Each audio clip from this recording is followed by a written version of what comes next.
Hello again. Thank you everyone for taking your seats and giving us a little more of your attention. We're still in the enterprise track of AWE 2021. Closing in, this afternoon we're going to be hearing from David Nederwin of Scope AR and one of his customers who we've heard mentioned a little earlier, Michael Hinckley from Northrop Grumman, and they're going to be speaking about their case studies and results and their next steps, I hope, sharing with us the way that they're using the platforms of AR in building high-performance engines and things. All right, welcome them to the stage, please. Thank you. All right, well, thank you. Good afternoon. My name is David Nederwin. I'm the Chief Customer Officer and one of the co-founders of Scope AR. Really excited to be joined by a good friend and partner of Scope, so I'll just do some introductions in just a moment. Today there's been a lot of really great stories about how organizations, both being shared in the trade show and also on stage here, how organizations are leveraging technology to help solve real problems. If you didn't see Carl Hutter, CEO and President of ClickBond earlier today, it was a great presentation, how they're doing that exact same thing, but also thinking about the future going forward and how they're going to continue to solve those types of problems and demonstrate that. We're going to continue that thread a little bit today. But before we do, I'm just going to give like 2 minutes on the background to our software that our customers like Northrop and ClickBond and Lockheed are using. We develop software that's deployable on various devices. You've seen them all over the show in your handhelds, really putting the expert knowledge in the hands of workers where and when they need it. So everyone's got those same types of problems, whether it's like, putting work instructions right on top of a piece of equipment or maybe connecting with an expert, capturing all that data, maintaining the digital thread, extremely important for organizations as we move forward. And we've been here for 10 years now. So 2010 was the first show that we came to here, and there's been a huge evolution and change in customers and software and hardware, and it's been really exciting to see. And the acceleration of that is something that we're really seeing over the last couple of years in particular. So I know Deloitte last year put out some information saying that what they expected to take 5 to 7 years in acceleration is now they're expecting to take 12 to 18 months. And so there's a lot of really great signs, and it's all about solving problems. It's all about identifying what is the challenge that an organization is encountering? How do you leverage technology to solve that problem, measure that problem, repeat that problem? And that's what this is about. So without further ado, I'd like to introduce Michael Hinckley, Manufacturing Technology Manager and really great karaoke singer from Northrop Grumman. Michael? How's everyone doing today? Make sure I got this right. So next slide is push the forward button. So yes, thank you, David. I'm Michael Hinckley. I'm a Manufacturing Technology Manager in Palmdale, responsible for all the programs there. Just have a great team. I manage F-35, HAIL programs, B-2, and a lot of other things that I can't discuss today. I've been with Northrop Grumman for 15 years in various roles, and happy to be here with you guys today. So we're going to talk about augmented reality production and how we scale in a company like ours, where in the commercial world it is a little bit different. Ours is defense, of course. Things are much more difficult, all the cyber requirements and customer requirements that we have to bring new technologies out to the factory floor. And that's really what my team does. They develop new technologies. Either they don't exist or they're COTS items off the shelf. We develop those technologies and then we transition those out to the factory floor. So how do we go about doing that? The truth, it starts with a team, a very talented one, some of which are here today. It starts with a vision. It starts with a diversity of people. It starts with people that are really ready to adopt the new technologies and really get into Industry 4.0. So where do we start in that down that road? It started with a step, the first step back in 2019, really with a vision on piloting the first use case out in F-35 on an electrical wire harness routing. And then we kind of have gone through time through there, but a lot of work to get the first use case, essentially get all the NDAs in place, all the software approvals, all of the hardware approvals. Moving forward into 2020, we started with that first pilot, developing the first set of equipment, getting the new equipment brought into Northrop Grumman, starting with that initial testing on those use cases, all the technical requirements that needed to be developed with that, and of course, all the time study tests to make sure we are yielding the correct ROI. And then there's a whole new world, the restricted transition, taking things out of the unclassified world and taking them into the restricted world. A lot of red tape. All programs are different. All customers are different. And so the team has to work with many teams across the company and also our customers to cut through that red tape to transition that equipment onto restricted programs. And then there's, of course, all the different use cases, which is really the rabbit hole that you can go down in, but it's really clearly defining how you're going to go about finding your highest return on investment with that technology. The technology limits that we have today with some of the devices that are out on the market, understanding where we're going to go in the future with the new technology that's coming down the roadmap, kind of snapping that line and then figuring out how we're going to go about breaking that out into what would be 400 work instructions on a restricted program. So a ton of hard work. I know it sounds really easy. I made it sound easy. Hundreds of people involved, customers involved, great partnerships with Scope AR, who really understands our vision of scaling and scaling rapidly, not only across the programs, but across the company. And it's just been a tremendous partnership. Anytime we call on them, they're ready to go. They have done a lot to yield fruit on what we have kind of put forth from our team. And we're very happy with everything that's going on today. And then in 2022 is really scaling up for us. How do we get out across our sectors and across our programs with our solutions? And then how do we get those implemented into the different programs across our company, building new AR component houses, scaling up the hardware, the creative training and software improvements and integration that are continually going on, because we don't just get to one point and stop, we continually grow the business and the technologies. So we started with a use case. Will Klontz brought this back in December of 2020, putting on the first test pilot out in F-35. Although electrical harnesses are not new by any measure, they were really pretty easy to go by because all aircraft have electrical harnesses in them. So that's where we kind of started, and we were able to scale that in record time. March 2020, on-site training for all of the authors, making sure that the teams knew exactly how they were going to go about creating all of this content. Ultra important, right? If you don't have early on adoption and training, you're going to fail fast. In June 2021, ordering all of that hardware for the scale-up. I'm not going to go into depth. It's kind of where we're at today with software integration and where we started in the original concept of our manufacturing execution system with our HoloLens tethered up with a scope file. Current state, MES can download to the HoloLens and scope files can come back up from the CMS. And the future state is the CMS is all the way back into our manufacturing execution system and into our PLM. So we get that digital twin, that full life cycle, so we can get all the files out to our customers and even into our sustainment world. So all of the IPD, which is our integrated product teams, this isn't just one use case. We're not just deploying to technicians down on the floor. Many IPTs are using this technology. It's very important to have everybody on the same page and understanding where we're going and really championing adopting the technology. Health and safety and human factors in our company is at front and center of everything that we do. And so we're highly engaged with our ESHM team. These are ANSI rated visors. We have to wear safety glasses out on our manufacturing lines. We have HL2 approved bump caps. We have tons of tooling across our manufacturing spaces. If anybody's ever seen the F-35 line there in Palmdale, you can imagine there's tooling everywhere. Scale that up across a site that's quite incredible. Magnetic breakaway chargers so that we don't hurt anyone.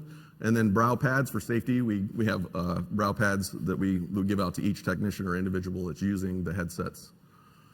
So transition to production, this is where things get real tough. Taking things all the way through maturity, the maturity life cycle to an MRL of about 7, and then transitioning that out to the factory floor.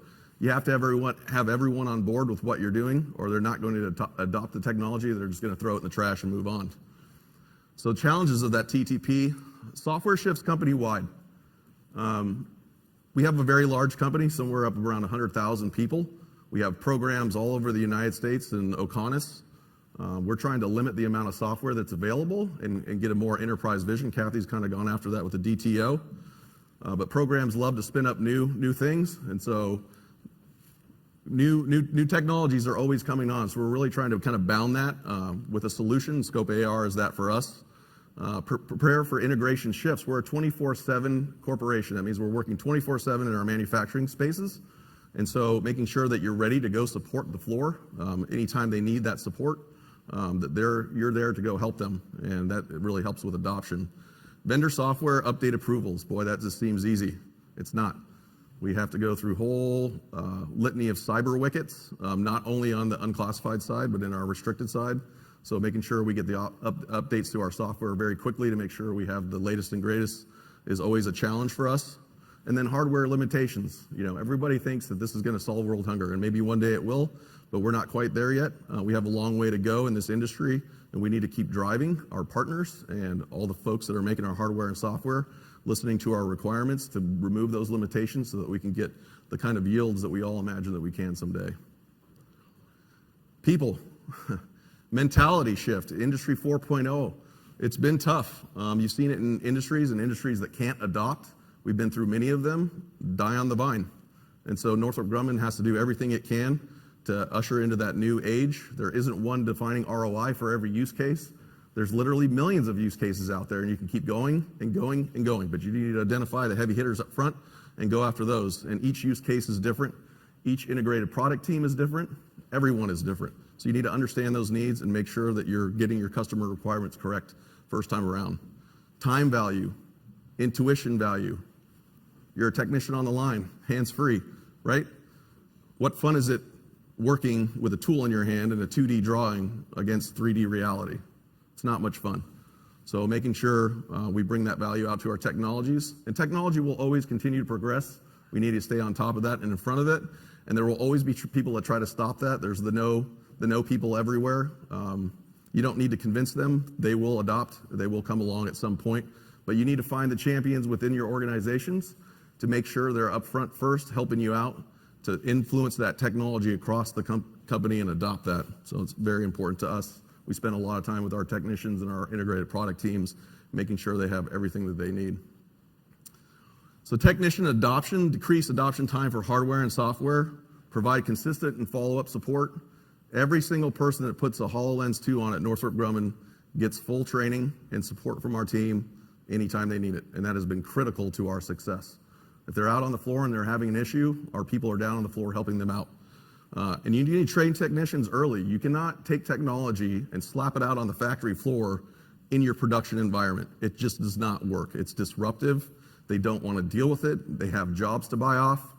They have things to do. So getting into places like A-Star Academy, which is our world-class training centers, up front to make sure that they're highly trained on the HoloLens or any other type of edge devices that we're using from day one makes it so much easier. Once they get to the factory floor, they roll in, they get their cup of coffee, they get their tools, they get right out on the job. So using Scope AR for scaling, they've been just tremendous in helping us get packaged software out to our GovCloud deployment on AWS, packaged C2 software for the restricted deployment. That takes a long time, and they've been there every step of the way to make sure the type of software that we're putting into our restricted environments is safe and it works. Virtual and in-person training sessions, that's something they offer. We cold call them on the phone anytime, and they're out there to support us. They'll come out and fly out, train up our technicians. We just went through and trained up about 15 of our manufacturing engineers that are going to assist us in the scale up of what we're trying to do in some of our environments, and it's just been great. Support and troubleshooting. Boy, when software goes down, if anybody is in this industry or an industry like this industry, when your manufacturing execution system goes down, your PLM goes down, any type of software that supports the manufacturing floor goes down, it's a big disruption and can really hurt the company. So support and troubleshooting is big for us. And use case consultation and best practices. Again, back to it's not one size fits all. We're not going to solve world hunger with AR technology. We're going to do our best to get there. But understanding what are those best practices with the technology, with the software, and what use cases really yield the highest return on investment for your situation. And I knew I breezed through that pretty quickly. So, any questions?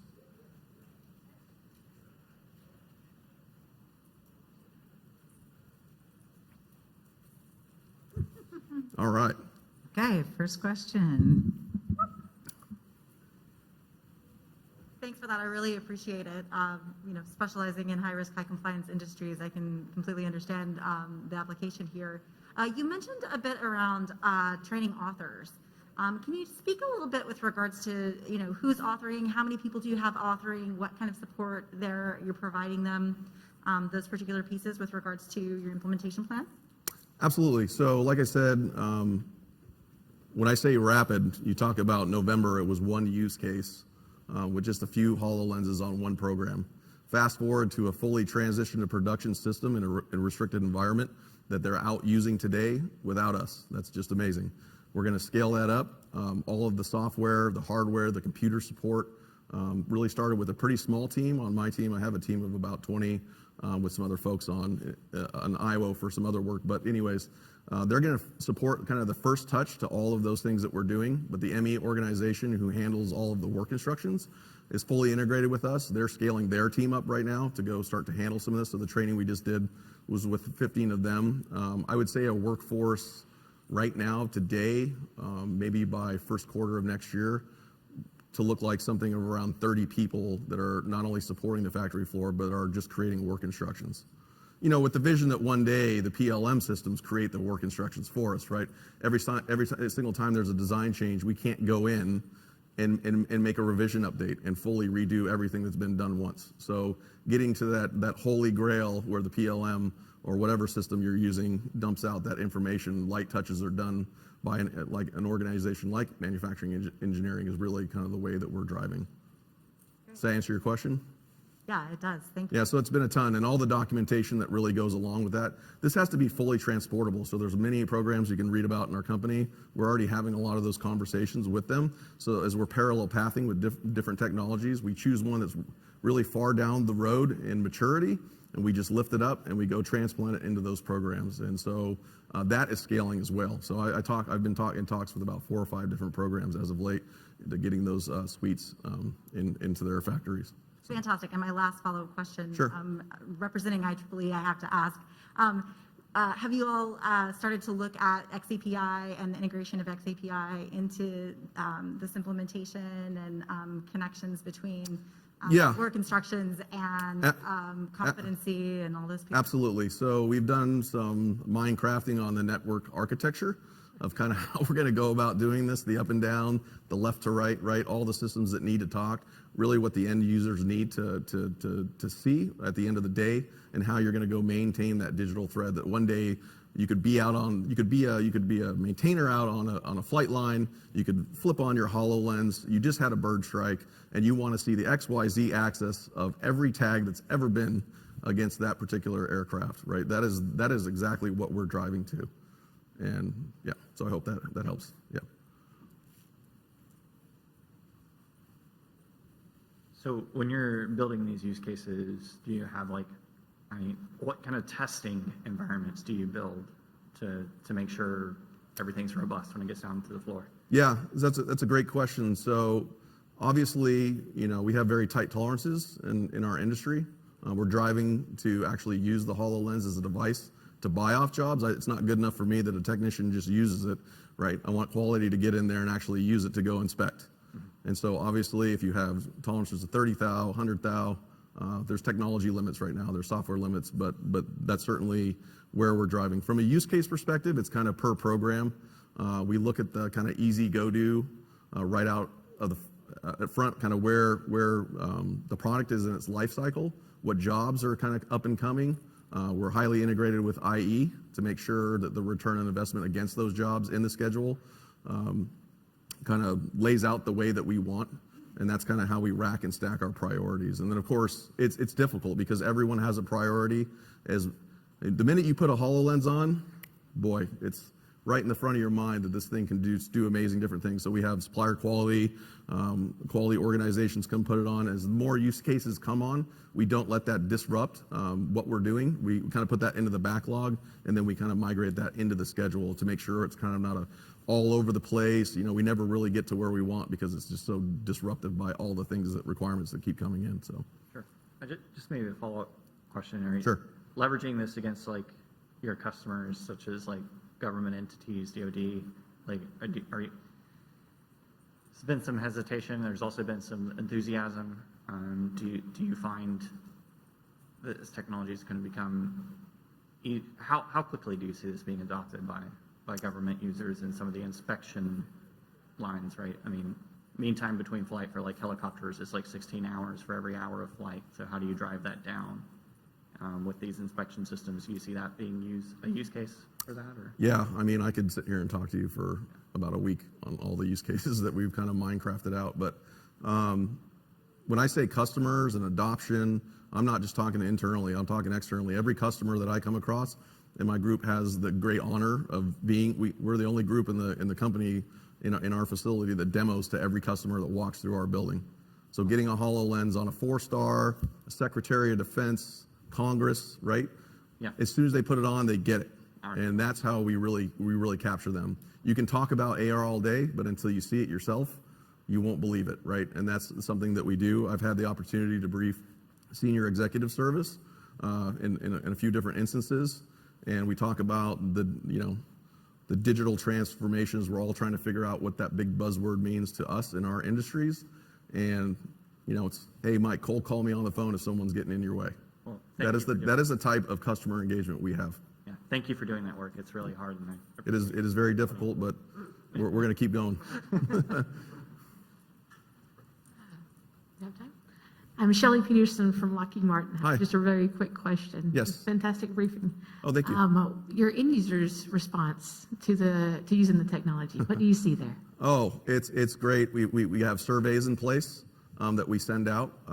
Matt and Kat, who are sitting right here, are down on the floor all the time with our technicians through all of our demonstrations, either with our customers or our IPTs, explaining away. We recognize right up front that if people don't understand and or comprehend or cannot use this technology, it'll just go by the wayside, right? They'll be right back on their tools, what they're used to. And it's, through the different generations, there's different levels of adoption. There's folks, you might have somebody in quality who's been doing it 40 years, right? We're just gonna do it this way. We get them every time, I'm telling you, and the feedback has been 10 out of 10, and I'm not just saying that to say it, because we really gauge that correctly so we understand where we need to drive, but we have gotten hardly any negative feedback. And we put HoloLenses on literally hundreds and hundreds of people. Thank you. Sounds very good and very exciting. Look forward to hearing more about it next year. Thank you. Thank you.